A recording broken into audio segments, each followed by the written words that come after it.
جو عوام علماء سے مربوط نہیں ہے ان کو دین کے نام پر بے دینی سکھانا بہت آسان ہے اور کنفیوز کرنا بہت آسان ہے۔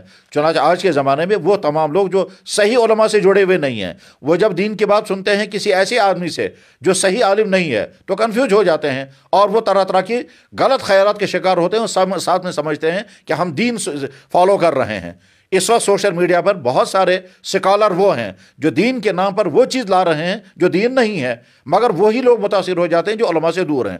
دا وائس آف کشمیر دیکھنے والے سبھی ناظرین کو شاکر شبیر بٹ کا سلام پہنچے۔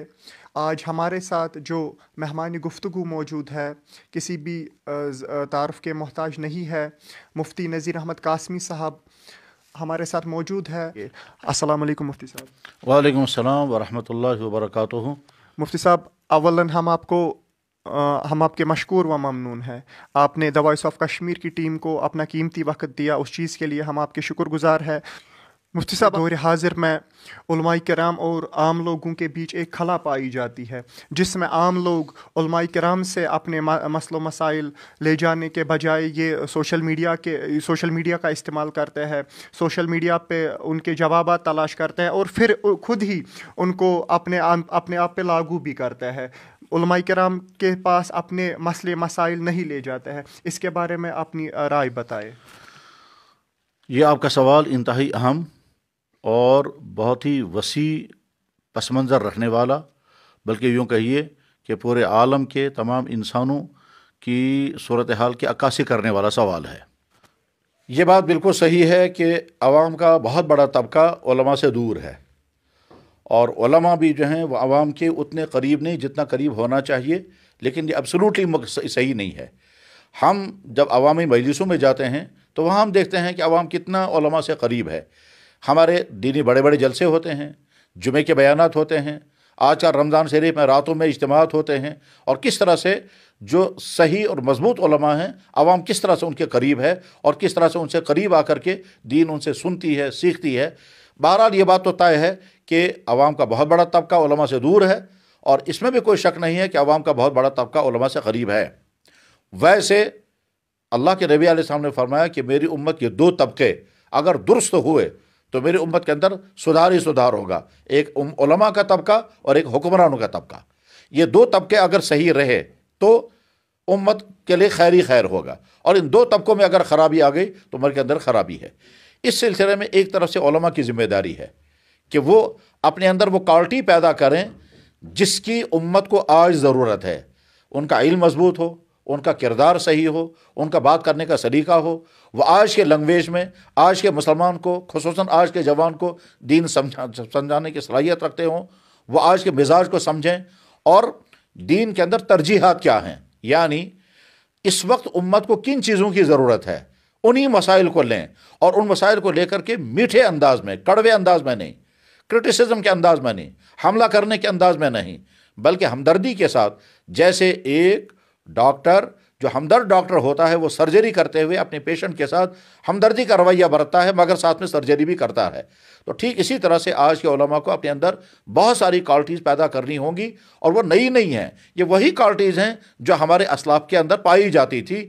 وہ صحابہ کرام سے لے کر کے بعد آج کے زمانے تک جن اونچے درجے کے علماء، صلحاء، فقہاء اور اولیاء اور محدثین کے ذریعے سے یہ دین ہم تک پہنچا ہے، اسی پیٹرن پر، اسی مزاج کے ساتھ، اسی حکمت کے ساتھ، اسی تدبر کے ساتھ، اسی خیرخواہی کے ساتھ جب آج کے علماء سوسائٹی میں کام کریں گے اور سوسائٹی کے ہر طبقے تک پہنچنے کی کوشش کریں گے تو نتیجہ ہوگا کہ عوام بھی نزدیک آئے گی۔ اب ہمارے علماء جو ہیں اگر وہ صرف اپنے مدرسے کے اندر محدود رہیں، ہمارا امام صرف اگر اپنے ممبر تک محدود رہے تو اس کا نتیجہ کیا ہوگا؟ اس کا نتیجہ ہوگا یہ علماء سوسائٹی کے ان جگہوں تک نہیں پہنچے جہاں میجر زیادہ تر عوام پائی جا رہی ہے، مثلا سکولوں اور کالجوں میں، تعلیم گاہوں میں، جوڈیشری میں، جہاں بھی لوگ ہوتے ہیں وہاں شادیاں ہوتی ہیں، وہاں بعض دفعہ بڑی تعداد میں لوگ ہوتے ہیں، بعض جگہ سینکڑوں کی تعداد میں ہیں۔ اب اگر وہاں اس تقریب کے ساتھ کسی عالم کا تعلق نہیں ہوگا اور وہ دین کی بات وہاں نہیں پہنچائے گا تو اس کا مطلب یہ غیب ہے۔ اسی طرح سے جو تعلیمی دور، اس تعلیم میں چونکہ علماء کی تعلیم خالص دینی تعلیم ہے، اور باقی آج کی جو عصری ماڈرن تعلیم ہے وہ اس سے دور ہے. ان دونوں کے زمانے بہت بڑا گیپ ہے. ایک طرف سے ماڈرن تعلیم کے ساتھ جڑے ہوئے لوگوں کو سمجھنا چاہیے کہ ہماری ضرورت دین ہے اور دین ہمیں علماء سے ملے گا، تو ان کو علماء سے مربوط ہونا ہوگا. اور علماء کو چاہیے کہ وہ اپنے اندر وہ مزاج پیدا کریں، وہ صفات پیدا کریں، وہ اوصاف پیدا کریں جس کے نتیجے میں وہ عوام کے ہر طبقے کو اپنے سے قریب جوڑیں اور وہ خود عوام کے ساتھ، تو یہ گیپ ختم ہو جائے گا.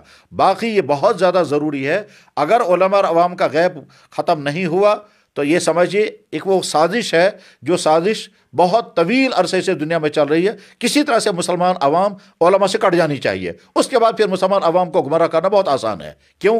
اس لیے کہ عوام جب علماء کے ساتھ اور صحیح علماء کے ساتھ جڑی رہے گی تو ان کے عقیدے بھی صحیح رہیں گے، ان کے دینی زندگی بھی صحیح رہے گی اور رہنمائی رہتے رہیں گے. لیکن جب وہ علماء سے کٹ جائیں گے اور کٹنے کے نتیجے میں بعد میں ان کو گمراہ کرنا بہت آسان ہے. بلکہ مجھے یاد آتا ہے کہ میں نے ایک دفعہ ایک میگزین میں پڑھا، کسی یہودی اسکالر نے کہا کہ ہمارے 2 ٹارگیٹ ہیں. ایک ہے مسلمانوں کی عورت ننگی ہو جائے ترقی کے نام پر، اور دوسرے مسلمان عوام اپنے علماء سے کٹ جائیں، اور اس کے بعد پھر عوام کو ہم کسی راستے پر لے جائیں گے، ان کو روکنے والا کوئی نہیں ہوگا، ان کو سمجھانے والا کوئی نہیں ہوگا. جو عوام علماء سے مربوط نہیں ہے ان کو دین کے نام پر بے دینی سکھانا بہت آسان ہے اور کنفیوز کرنا بہت آسان ہے.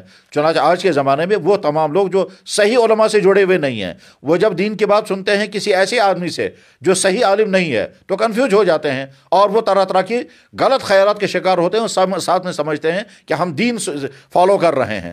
اس وقت سوشل میڈیا پر بہت سارے سکالر وہ ہیں جو دین کے نام پر وہ چیز لا رہے ہیں جو دین نہیں ہے، مگر وہی لوگ متاثر ہو جاتے ہیں جو علماء سے دور ہیں. تو بہرحال یہ بہت اہم مسئلہ ہے کہ عوام اور علماء کے درمیان، خصوصاً نئی تعلیم والوں اور علماء کے درمیان جو فاصلہ ہے، یہ فاصلہ ختم ہو جائے اور اس کے نتیجے میں پھر وہ تب خرابیاں نہیں ہوں گی جن خرابیوں کا خطرہ ہے اور آگے اور بڑھے گا. اس سلسلے میں عوام کی بھی ذمہ داری ہے اور عوام کے ہر طبقے کی ذمہ داری ہے. وہ یہ کہ اگر ایک آدمی بیمار ہوتا ہے تو وہ یہ کبھی نہیں کہے گا میں ڈاکٹر کے پاس جاؤں گا، میں جو ہے وہ سوشل میڈیا کے ذریعے سے کسی ڈاکٹر سے اپنا علاج کرواؤں گا. اگر کسی انسان کا کوئی جوڈیشری کا کیس ہوگا، وہ کبھی نہیں یہ سوچے گا کہ میں وکیل کو کانٹیکٹ نہیں کروں گا، بلکہ میں قانون کی کتاب لاؤں گا یا سوشل میڈیا کے ذریعے سے کسی وکیل سے گائیڈنس لوں گا. نہیں، وہاں تو پراپرلی انسان پہنچتا ہے. تو جیسے انسان اپنا علاج کرنے کے لیے ڈاکٹر کے پاس جائے گا اور پہلے ڈھونڈے گا قابل اعتماد ڈاکٹر اور اسپیشلسٹ کون ہے، اسی کے پاس جائے گا. بس ٹھیک اسی طرح سے عوام کے ہر طبقے کو سمجھنا چاہیے کہ ہم اپنے پروفیشن میں اگرچہ ہم ایکسپرٹ ہیں، مگر دین کے معاملے میں ہمیں بہرحال صحیح دین ملے گا اسی شخص سے جس نے اپنی زندگی کا مشن دین بنایا ہوگا. اب اگر ایک آدمی کا مشن کچھ اور رہا ہے، تعلیم اس کی کسی اور سبجیکٹ کی رہی ہے، اور آج وہ دین بنا کر کے دین کا عالم بن کر، سکالر بن کر سامنے آتا ہے اور بعض دفعہ وہ ریفرنس بھی دے رہا ہے، تو اس کی وجہ سے سننے والے سمجھتے ہیں دین بیان ہو رہا ہے، حالانکہ اس میں بے دینی. دین پچھلے 1400 سال کی بہترین دماغوں کی محنت کا خلاصہ ہے. اب ایک آدمی نے ایک کتاب کھول کر کے کوئی مسئلہ سنایا اور ہو سکتا ہے وہ مسئلہ اس کتاب کے حد تک صحیح ہوگا مگر وہ صحیح نہیں ہوگا. عوام کو چاہیے کہ وہ یہ پہلے طے کر لیں کہ ہمیں کس قسم کے عالم سے رہنمائی لینی ہے اور لینی بھی ہے یا نہیں. جب آپ کو دین چاہیے تو آپ کسی ماہر کو ڈھونڈیں اور اس ماہر کو ڈھونڈیں جس پر اعتماد امت کا ہو، تبھی آپ علماء کی دوری کو دور کر سکیں گے. آخری بات جو اس سلسلے میں کہنا چاہوں گا وہ یہ کہ بحیثیت مجموعی امت مسلمہ ایک امت ہے.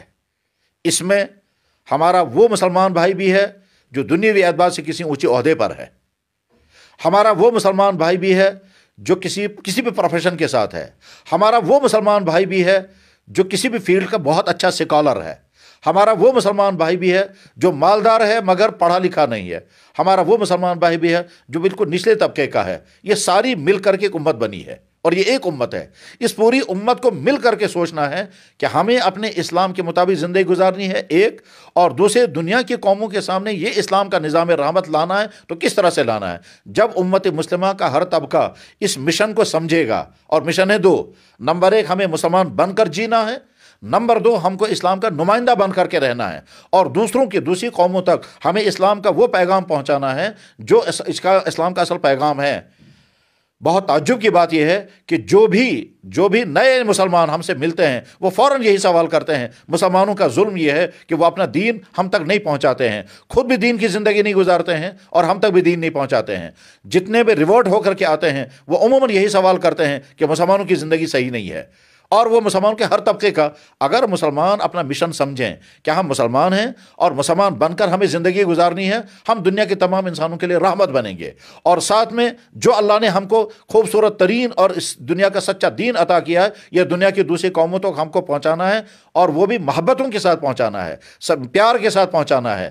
تو دنیا کی قومیں, دنیا کے افراد اس کو لینے کے لیے دامن پھیلائے ہوئے ہیں. جناب بارہا اس کا تجربہ ہوا کہ جو آدمی اسلام سے بدظن تھا, نفرت کرتا تھا, اس کے سامنے جب اسلام کی صحیح تعلیم آئی تو وہ حیران ہو گیا اور ایک دم متاثر ہو گیا. تو مسلمان اپنا مشن سمجھیں. مشن سمجھنے کے بعد پھر کیا کہیں گے؟ وہ کہیں گے علماء بھی اس امت کا ایک طبقہ ہے, مالدار بھی اس امت کا ایک طبقہ ہے, ہمارا سکالر بھی اسی امت کا ایک طبقہ ہے, اور یہ سارے مل کر کے جب اسلام کو فالو کرنے اور اسلام کو دوسری کے قوموں تک پہنچانے کا مشن اپنائیں گے تو یہ آپس کی دوریاں یقیناً ختم ہوں گی. بالکل اس کی مثال میں بتاؤں گا.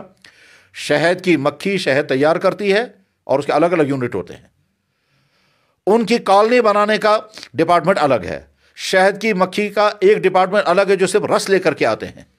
حالانکہ شہد کی مکھی کی عمر 5-6 مہینے کل ہے, اور وہ 5-6 مہینے کی عمر میں اتنا شہد تیار نہیں کر سکتی ہے, مگر چونکہ ان کے اندر آپس میں یونٹی ہے. اس یونٹی کا نتیجہ یہ ہے کہ شہد کا چھتا بھی تیار ہوا, کالونی بن گئی, شہد بھی تیار ہوا, وہ خود بھی زندہ رہ رہے ہیں اور انسانوں کو شہد مل رہا ہے. جناب آپس میں مل کر کے جب ہم کسی کو مشن بنائیں گے تو اس کے بعد کامیابی کیسی ہوتی ہے, اس کی بہت آسان مثال اور خوبصورت مثال اگر میں دے سکتا ہوں تو وہ ہے کسی بھی گیم کی ٹیم. جب ٹیم کھیلنے والی ٹیم ہوتی ہے اس میں ہر فرد یہ سمجھتا ہے کہ ہماری ٹیم کا ہر آدمی میرا آدمی ہے, اور ہم سب ایک مل کر کے, اگر ایک آدمی گول کرتا ہے یا ایک آدمی وکٹ لیتا ہے تو ساری ٹیم کہتی ہے ہماری ہے. وہ سب اپنے آپ کو ایک سمجھتے ہیں. ایسے مسلمان اپنے آپ کو ایک سمجھیں, یہ فرقوں کی دوریاں ختم ہو جائیں, یہ مسلکی انتشار ختم ہو جائے, اور ایک امت مسلمہ بن کر کے پھر جب کام کریں گے تو سکالروں کے ذریعے سے علماء کو تعاون ملے گا, علمی تعاون, علماء کے ذریعے سے سکالروں کو صحیح دین ملے گا جس میں افراط و تفریط نہیں ہوگی. تو یہ فاصلے ختم ہوں گے, اور فاصلے ختم کرنا امت مسلمہ کی بہت بڑی ذمہ داری ہے. اس میں علماء کا کردار بھی ہے, سکالروں کا کردار بھی ہے, عوام کے ہر طبقے کا کردار ہے, تب یہ فاصلے ختم ہوں گے. اور جو لوگ